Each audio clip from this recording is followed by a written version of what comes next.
Shalom Bapak Ibu, saya percaya setiap kita ada dalam berkat kasih karunia dari Tuhan yang berlimpah-limpah. Waktu kita dalam doa pujian penyembahan, Tuhan Allah hadir dengan segala kekuatannya. Tuhan Allah hadir dengan segala kuasanya. Hari ini sama-sama kita akan belajar tentang hati sebagai hamba. Beberapa tahun yang lalu ada satu lagu pujian yang mengatakan, "Kau bukan Tuhan yang melihat rupa. Kau bukan Tuhan yang memandang harta. Hati hamba yang selalu kau cari, biar kau temukan di dalamku."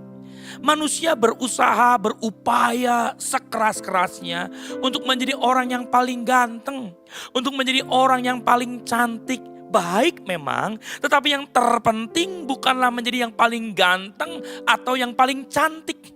Yang terpenting adalah hati kita punya nilai-nilai kehambaan. Manusia berupaya cari uang sebanyak-banyaknya, cari harta sebanyak-banyaknya. Istilah mengatakan kepala jadi kaki, kaki jadi kepala. Baik memang, bagus memang punya banyak harta. Tetapi yang terpenting ternyata yang Tuhan cari ternyata bukanlah rupa. Yang Tuhan cari ternyata bukanlah harta. Yang Tuhan cari dalam hidupmu adalah hati sebagai hamba. Dalam Matius pasal yang ke-25 ayat 14 sampai yang ke-30. Perumpamaan yang Yesus ajarkan tentang seorang tuan yang akan bepergian. Dia panggil 3 orang hamba-hambanya. Kepada yang seorang diberikan 5 talenta. Kepada orang yang kedua diberikan 2 talenta. Dan kepada orang yang ketiga diberikan 1 talenta sesuai dengan kesanggupannya. Lalu tuan itu berangkat pergi. Dalam cerita tersebut kita menemukan ada 2 macam hamba. Hamba yang pertama adalah hamba yang baik. Hamba yang mendapat kebahagiaan bersama dengan tuannya. Yang kedua adalah hamba yang jahat. Hamba yang akhirnya mendapatkan penghukuman dari tuannya.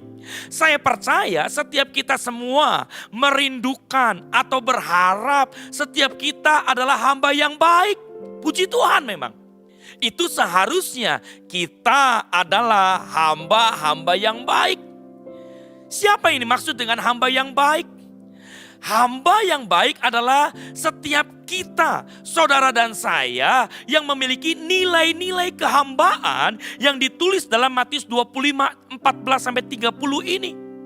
Mari sama-sama kita akan belajar nilai apa yang harus dimiliki sebagai hamba yang baik. Matius 25 ayat 14 sampai yang ke-15 mengatakan, "Sebab hal kerajaan sorga sama seperti seorang yang mau bepergian ke luar negeri, yang memanggil hamba-hambanya dan mempercayakan hartanya kepada mereka. Yang seorang diberikan 5 talenta, yang seorang lagi 2, dan yang seorang lagi 1, masing-masing menurut kesanggupannya." Dalam ayat tersebut kita mendapatkan satu kata, mempercayakan. Jadi hamba yang baik adalah hamba yang dapat dipercaya. Dapat dipercaya diambil dari bahasa aslinya emunah. Dari situ muncul dalam bahasa Indonesia sehari-hari amanah. Masing-masing berpendapat adalah yang paling amanah. Usaha saya, pekerjaan saya, jasa saya yang paling amanah. Apakah benar paling amanah? Kita lihat Bapak Ibu. Kita lihat dalam Amsal pasal 28 ayat yang ke-20. Amsal 28 ayat yang ke-20 mengatakan, orang yang dapat dipercaya mendapat banyak berkat. Tetapi orang yang ingin cepat menjadi kaya tidak akan luput dari hukuman. Orang yang dapat dipercaya mendapat banyak berkat. Jangan fokus kepada berkatnya, apalagi fokus kepada berkat orang lain. Ketika kita mungkin berkumpul, ngobrol dengan teman-teman kita yang punya pekerjaan, usaha, proyek yang sama dengan kita. Mereka berkata, "Oh, proyek saya lebih baik, proyek saya lebih banyak." Lalu kita fokus kepada berkat dan fokus kepada berkat orang lain. Lupa Yang terpenting adalah jadi orang yang dapat dipercaya. Karena berkat mengalir kepada orang yang dapat dipercaya. Jangan fokus kepada berkat, apalagi berkat orang lain. Fokuslah menjadi orang yang dapat dipercaya. Sekalipun orang akan halangi proyek kita, orang akan rintangi pekerjaan kita. Kalau kita orang yang dapat dipercaya, berkat pasti mengalir. Apa sih pengertian orang yang dapat dipercaya? Orang yang dapat dipercaya yang pertama adalah orang yang dapat menyimpan rahasia. Orang yang dapat dipercaya yang kedua adalah orang yang bertanggung jawab. Orang yang dapat dipercaya yang ketiga adalah orang-orang yang jujur. Orang yang dapat dipercaya adalah orang yang keempat, meningkatkan kapasitas.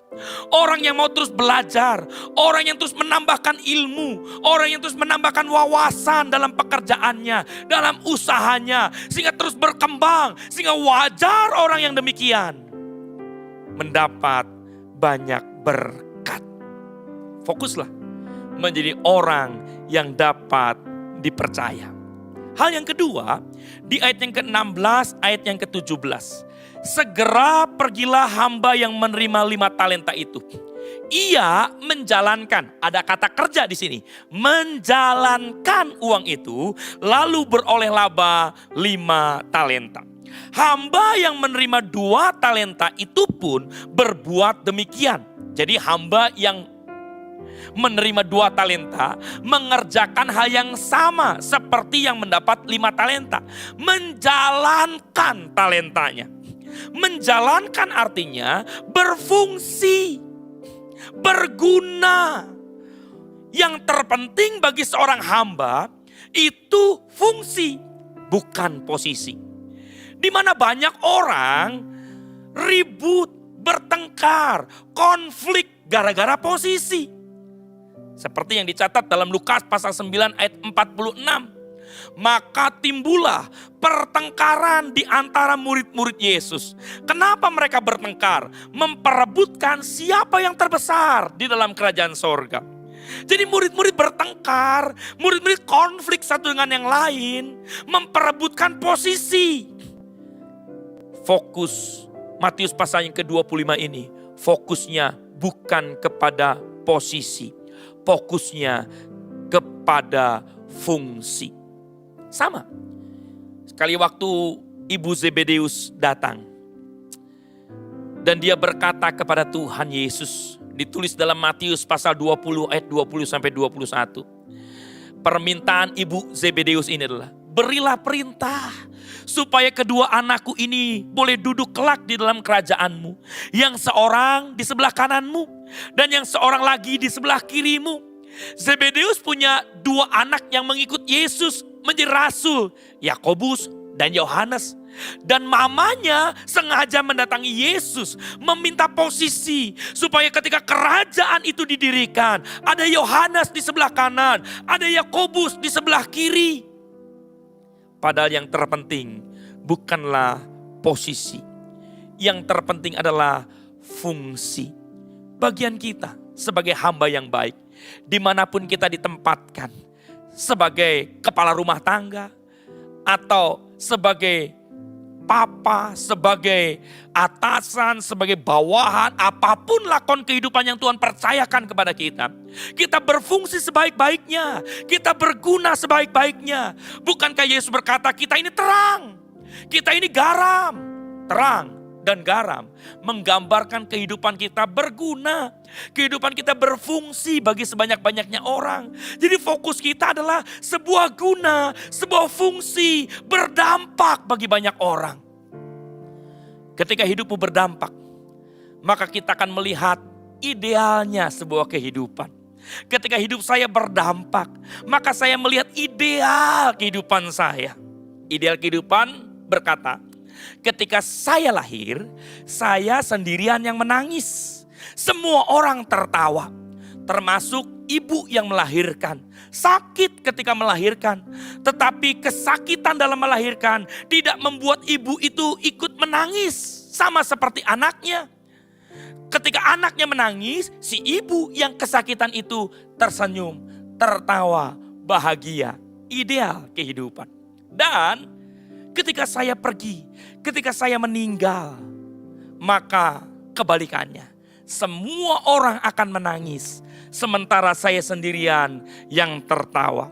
Kenapa semua orang menangis? Karena semua orang merasakan dampak kehidupan saya.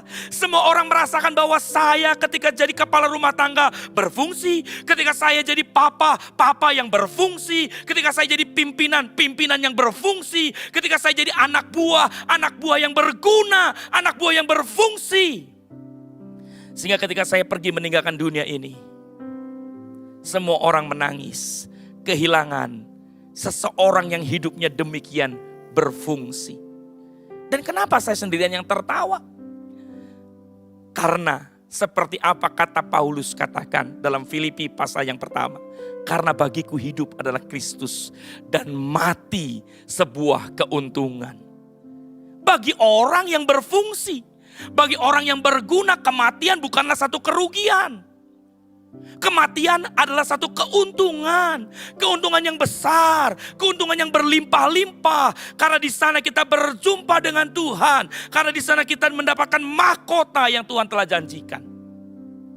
Yang terpenting bagi seorang hamba adalah berguna, berfungsi bagi sebanyak-banyaknya orang. Efesus pasal 2 ayat yang ke-10 mengatakan, karena kita ini buatan Allah, diciptakan dalam Kristus Yesus untuk melakukan pekerjaan baik yang dipersiapkan Allah sebelumnya.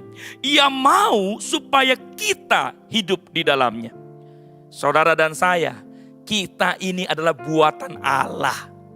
Berbanggalah, kita dibuat oleh Allah di dalam Kristus Yesus, diciptakan dalam Kristus Yesus. Untuk apa? Dikatakan melakukan pekerjaan baik. Dimanapun kita berada, melakukan pekerjaan baik. Perbuatan baik kita dan akhirnya mempermuliakan Bapa kita yang ada di sorga. Hal yang ketiga, ayat selanjutnya dalam Matius pasal 25.